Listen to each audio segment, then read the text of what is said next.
안녕하세요. 미국 주식의 럭키 여행입니다. 최근 이슈가 되었던 절세계좌, 배당소득 과세 이연 폐지가 되면서 절세계좌를 활용한 배당 투자 매력도가 크게 감소했습니다. 하지만 커버드콜 ETF에서 지급되는 분배금은 상품 구조에 따라 원청지수 영향을 적게 받는 사실이 알려지면서 배당 투자자들 사이에서 관심이 점점 높아지고 있습니다. 이번 영상에서는 국내 상장된 미국 3대 지수 커버드콜 ETF 9개 종목을 소개하고 커버드콜 ETF는 타미당 배당 재투자와 같은 단순한 방법으로 접근하시면 안 되기 때문에 종목별 하나하나 분석해서 각 상품마다 근본적인 흐름을 먼저 확인한 다음에 절세 계좌를 활용한 커버드콜 ETF 투자 전략도 추천드리도록 하겠습니다. 한 번 더 말씀드리면 타미당 배당 재투자처럼 단순한 방법으로 접근하시면 안 됩니다. 그 이유는 영상을 끝까지 시청하시면 이해가 되실 겁니다. 시작하겠습니다. 커버드콜 ETF의 수익 구조를 이미 알고 계신 분들은 넘어가셔도 되고, 모르는 분을 위해서 간단하게 설명드리자면 주가 상방이 막혀있고 하방은 열려있습니다. 하지만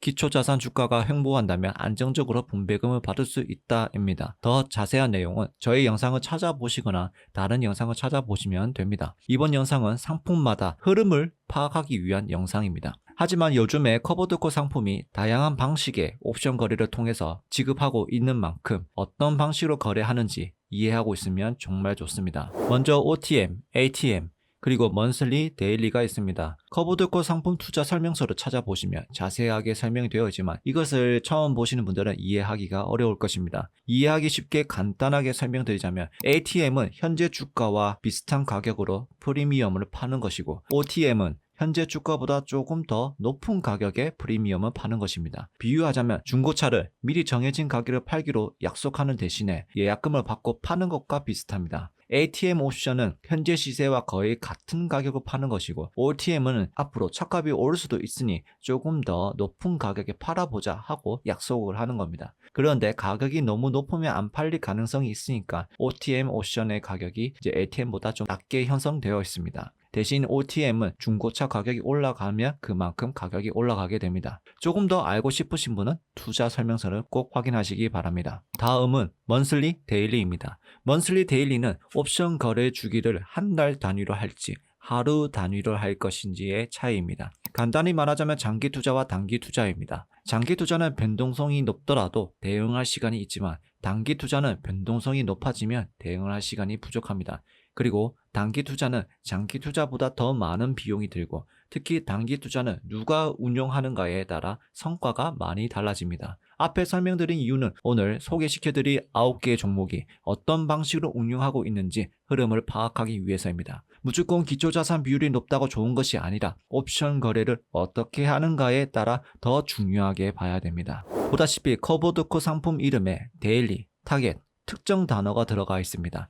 간단하게 타깃이 들어간다는 의미는 어떤 목표가 설정이 되어 있다는 얘기고, 데일리는 말 그대로 옵션 거래 주기를 뜻하며 데일리가 없는 경우에는 보통 먼슬리로 거래가 됩니다. 그리고 마지막 뒤에는 ATM 방식이 아닌 OTM으로 하게 된다면 OTM이 붙게 됩니다. 예를 들어 코데스 미국 나스닥 100 데일리 커버드콜 OTM은 옵션 거래 종목은 나스닥이며 거래 주기는 매일, 프리미엄 행사 가격은 OTM입니다. 최근 이슈가 있었던 타이거 미국 배당 다우존스 타깃 데일리 커버드콜은 옵션 거래 종목은 다우존스, 거래 주기는 매일, 타겟은 목표, 그 목표가 연 분배율 10% 플러스 주가 배당금입니다. 자, 이러면 여러분도 커버드콜 ETF 상품의 이름만 보더라도 이 상품이 어떤 방식으로 운용이 되는지 이해가 될 것입니다. 그 다음 확인해야 할 부분은 포트폴리오입니다. 프리미엄 가격과 옵션 거래 주기, 목표 분배금 따라서 옵션 거래 비중, 그러니까 옵션 비중이 달라집니다. 예를 들어 마진이 많이 남지 않은 물건을 팔아서 직원에게 월급을 주려면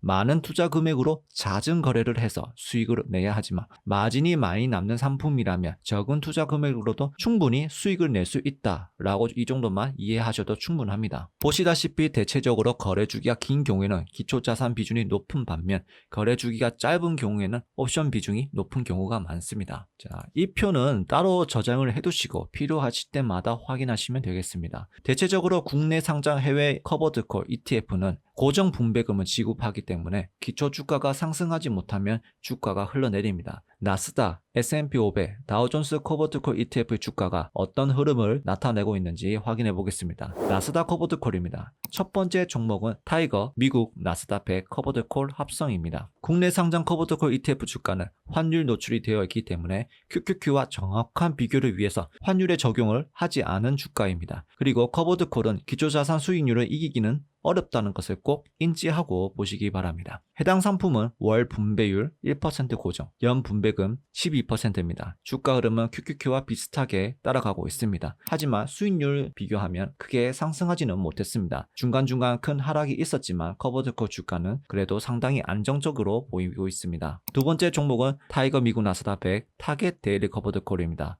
월 분배율 1.25% 고정, 연 분배율 15%입니다. 높은 분배금을 지급하는 만큼 상방이 막혀 있는 느낌을 받고 있습니다. 수익률 계리율은 이전 종목보다 크지는 않습니다. 세 번째 종목은 코덱스 미국 나스닥 100 데일리 커버드콜 OTM입니다. 예상 월 분배율은 1.5% 예상을 하고 연 분배율은 18%입니다. 나스닥 커버드콜 중 가장 최근에 출시된 상품입니다. 데이터가 많지 않지만 주가 흐름을 비교해보면 상방이 막혀 있는 것보다는 하락 흐름세를 나타내고 있습니다. 분배금이 많이 지급하는 만큼 ADMS 상품하고 비슷한 흐름을 가지고 있습니다. 수익률의 괴리율은 짧은 기간에도 불구하고 많이 벌어지고 있습니다. 다음은 S&P 500 커버드콜입니다. 첫 번째 종목 타이거 미국 나스닥 S&P 500 타겟 데일리 커버드콜입니다. 월 분배율은 0.83% 고정, 연 분배율은 10%입니다. 주가 흐름은 스파이를 많이 따라가지 못하더라도 하락 흐름은 나타나지는 않지만 괴리율은 생각보다 많이 나타나고 있습니다. 두 번째 종목 코덱스 미국 S&P 500 데일리 커버드콜 OTM입니다. 예상 월 분배율은 1.24%,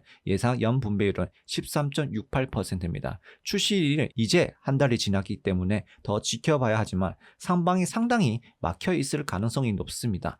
수익률 괴리율도 꽤나 클 것으로 보입니다. 세 번째 종목은 에이스 미국 500 데일리 타겟 커버드콜 합성입니다. 월 분배율 1.25% 고정, 연 분배율 15%입니다. 기초자산이 크게 상승했지만 커버드 주가는 상방이 막혀 있습니다. 수익률 확인해도 역시나 괴리율이 커지고 있습니다. 다음은 다우존스입니다. 첫 번째 종목 코덱스 미국 배당 다우존스 타겟 커버드콜입니다. 월 분배율 1% 고정, 연 12%입니다. 기초자산이 한 방향을 올라갈 때 주가 흐름은 잘 따라가는 것으로 보이지만 중간에 급락이 발생하면서 주가는 보합이 되었고 최근에 살짝 상승했지만 커버드콜은 회복하지 못했습니다. 조금 더 지켜봐야 하지 않을까 합니다. 수익률 괴리율은 커 보이지만 앞에 있던 종목들보다는 폭이 적은 편입니다. 두 번째 종목은 타이거 미국 배당 다우존스 타겟 데일리 커버드콜입니다. 신생 ETF로 분배금이 아직 지급이 되지 않았지만 연 12% 분배금 목표를 설정한 ETF입니다. 데이터가 충분하지 않아서 조금 더 지켜봐야 할 것 같습니다. 세 번째 종목 타이거 미국 배당 다우존스 타겟 커버드콜 2호입니다. 평균 월 분배율 0.85%, 연 분배율 10%입니다. 커버드콜 주가는 상장일 기준으로 약간 하락한 상황입니다. 수익률의 괴리율이 다소 벌어진 것으로 보입니다. 기초자산이 상승하더라도 커버드콜 주가는 보합 수준을 유지하는 것으로 볼 수 있습니다. 기초자산과 커버드콜 ETF 주가 흐름을 확인해 본 결과 커버드콜에서 지급되는 분배금을 다시 커버드콜에 재투자하는 것을 추천드리지 않았던 이유는 이번 자료를 통해서 이해하셨을 거라고 생각합니다. 배당 재투자는 우상향하는 자산에 재투자를 해서 복리 효과를 극대화하는 것입니다.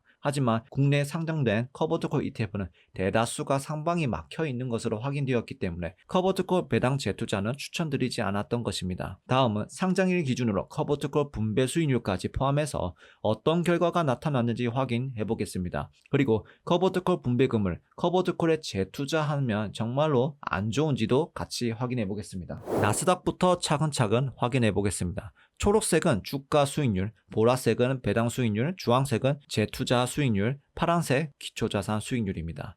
나스닥 커버드콜 전체 종목들은 기초자산 수익률을 이기지 못했습니다. 첫 번째 종목 타이거 미국 나스닥 100 커버드콜 합성은 분배금 수익률 포함하더라도 기초자산 수익률을 따라가지 못하고 분배금을 재투자하더라도 아주 약간은 이제 수익률이 올라갔지만 그동안 투자를 했던 시간을 따지면 비효율적입니다. 두 번째 종목도 역시 재투자했지만 하지 않았을 때와 수익률이 동일하고 세 번째 종목은 재투자했지만 오히려 수익률이 떨어졌습니다. S&P 500입니다. 역시나 기초자산 수익률을 따라갈 수 없으며 세 개의 종목 전부 다 재투자하더라도 수익률이 올라가지 않고 심지어 재투자를 했지만 수익률이 떨어지는 종목도 있었습니다. 다우존스입니다. 유일하게 9개 중에 기초자산 수익률을 이긴 종목이 나왔습니다. 코덱스 미국 배당 다우존스 타겟 커버드 콜입니다. 재투자하지 않더라도 기초자산 수익률과 비슷한 성과를 내고 있었으며 재투자했을 경우에는 더 높은 수익률을 보여주고 있습니다. 두 번째 종목은 데이터가 부족하고 많이 알려진 세 번째 종목 타미당 2호 같은 경우에는 재투자 효율도 떨어지고 수익률도 기초자산보다 월등히 따라가지 못하고 있습니다. 모든 상품은 같은 날 기준으로 비교하지 않았고 상장일 기준,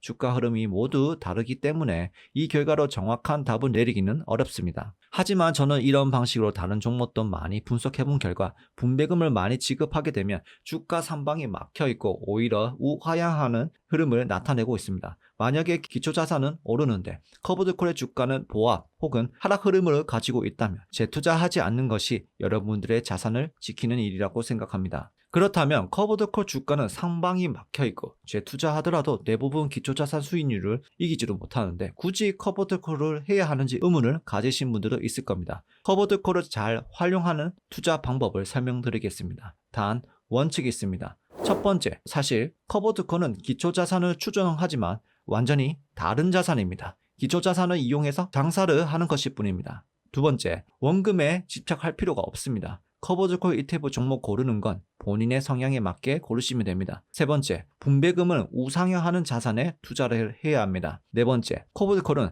상승할 확률이 높을 때 진입하는 것이 유리합니다. 그래야 분배금을 받으면서 커버드콜 주가를 최대한 지킬 수 있습니다. 그렇다면 절세 계좌에서 커버드콜을 투자한다면 기본적으로 분배금을 어떤 자산을 살지 먼저 정하셔야 합니다. 과거에는 우상향하는 자산에 적립식 매수를 할 때 잉여 현금을 매수를 했다면 커버드콜은 반대로 일정 목돈을 투자해서 나 대신 운용사가 나의 돈으로 장사를 해서 얻은 수익을 즉 분배금으로 우상향하는 자산에 적립식 매수를 하는 겁니다. 투자 방식이 이전과 개념이 완전히 달라지는 겁니다. 장사하는 과정에 손실이 날 수도 있다는 것입니다. 그러니까 여러분들이 커버드콜 ETF 선정할 때 장사를 잘하는 운용사를 골라서 투자를 해야만 그나마 커버드콜 주가가 적게 떨어지고 분배금을 더 안정적으로 받을 수 있는 겁니다. 제가 정리해드린 표를 보고 거래주기, 옵션 거래 방법, 포트폴리오 점검을 꼭 하시길 바랍니다. 이래도 이해가 안 된다면 세상에는 공짜가 없습니다. 분배금을 많이 지급한다면 그만큼 커버드콜 주가는 하락 압력을 많이 받고 분배금을 적게 지급한다면 기초자산 흐름을 많이 따라가게 됩니다. 다음은 커버드콜 ETF 투자 전략을 간단하게 추천하자면 본인 성향에 따라서 어떤 종목으로 장사를 해서 수익을 얻을지 그리고 목표 분배율을 정하는 것이 첫 번째입니다. 그 다음 우상향하는 자산을 고릅니다. 사실 커버드콜은 다소 위험한 투자이기 때문에 초보자라면 분배금을 S&P 500이나 나스닥 ETF를 모아가는 것을 추천드립니다. 매월 분배금을 받을 때마다 자동 매수를 하거나 혹은 분배금을 잘 모아서 일정 하락 올 때마다 매수를 하면 됩니다. 투자를 이미 하시고 있고 이해도가 높다면 나스닥 레버리지 2배를 분배금을 받을 때마다 적립식 매수하거나 일정 하락이 올 때마다 매수를 한다면 장기적으로 아주 큰 성과가 있을 거라고 생각합니다. 단 레버리지 상품은 연금저축 계좌와 IRP에서는 매수가 안 됩니다. ISA만 가능합니다. 개인적으로는 커버드콜 종목을 추천드린다면 저는 나스닥과 기초자산 흐름을 최대한 따라가는 것을 선호하기 때문에 타이거 미국 나스닥 100 커버드콜 합성을 추천드리고 S&P 500에서 고른다면 타이거 미국 S&P 500 타깃 데일리 커버드콜 합성, 다우존스는 코덱스 미국 배당 다우존스 타깃 커버드콜입니다. 여기서 의외였던 것은 저는 타미당 2호가 좋았다고 생각을 했었는데 생각보다 코덱스 상품도 장사를 잘하는 것처럼 보입니다. 이거는 뭐 더 지켜봐야 되지만 현재로서는 그렇습니다. 절세 계좌에서 사용할 수 있는 국내 상장 미국 3대 지수 커버드콜 ETF 9개 종목을 알아봤습니다. 하나의 영상에서 모든 것을 다 담을 수는 없습니다. 이 영상으로 흐름만 먼저 파악하셔도 이미 성공하셨습니다. 커버드콜에 안 좋은 시선을 가지고 계신 분들이 이 영상을 보시고 생각보다 괜찮은데 라는 생각으로 전환이 되었다면 저는 만족합니다. 어렵게 생각하실 필요가 없습니다. 커버드콜은 장사를 하는 것입니다. 누가 더 장사를 잘하고 장사에서 얻은 수익을 얼만큼 재투자를 잘하는지에 따라서 여러분들의 투자 성과가 달라집니다. 이번 영상도 시청해주셔서 감사합니다. 이 영상이 도움이 되셨다면 구독과 좋아요 부탁드립니다. 모두 미국 주식으로 럭키 여행이 되시기 바랍니다. 감사합니다.